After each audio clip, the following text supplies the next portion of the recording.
مرتضی وہاب کا تو ہے چہرہ، پیچھے کھڑا ہے وڈیرا۔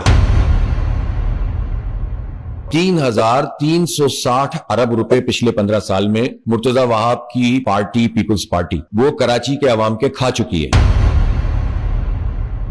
3,360 ارب روپے، جس میں او زی ٹی کے 1,000 ارب روپے تقریباً شامل ہیں، جس میں اے ڈی پی کے 1,000 ارب روپے تقریباً شامل ہیں، پھر پی ایس ڈی پی کا وفاق کا بجٹ ہے جو اس کو لینا چاہیے تھا، اور ان سارے پروجیکٹس جو بنائے ہیں اس پہ پیسہ انہوں نے نہیں لگایا، جس کی وجہ سے کراچی میں یہ کرائسس موجود ہے۔ 27 ارب روپے جو کہتے ہیں 80% اس میں سے تنخواہیں ہیں۔ ٹاؤنز کو وہ کام کرنے پڑ رہے ہیں جو ٹاؤن کے ماتحت نہیں ہیں، مرتضی وہاب کے اور ان کی پارٹی کے ماتحت ہیں۔ سیوریج کا، پانی کا، صفائی کا، وہ کام بھی جس کے ٹھیکے دیے ہوئے ہیں، اربوں روپے کی کرپشن کر رہے ہیں مرتضی وہاب صاحب کا پورا ادارہ اور ان کی پارٹی۔ تو جو پیسے بیچارے تھوڑے بہت اپنے وسائل جمع کرتے ہیں وہ بھی ان کاموں میں لگا دیتے ہیں جو واٹر بورڈ کا اور سندھ سالڈ ویسٹ مینجمنٹ کا کام ہے۔ تو یہ آنکھوں میں دھول جھونکنا ہے، جھوٹ بولنا ہے، دھوکہ دینا ہے۔ 3,360 ارب روپے یہ کوئی چھوٹی رقم ہے، اس کا حساب دینا وہ۔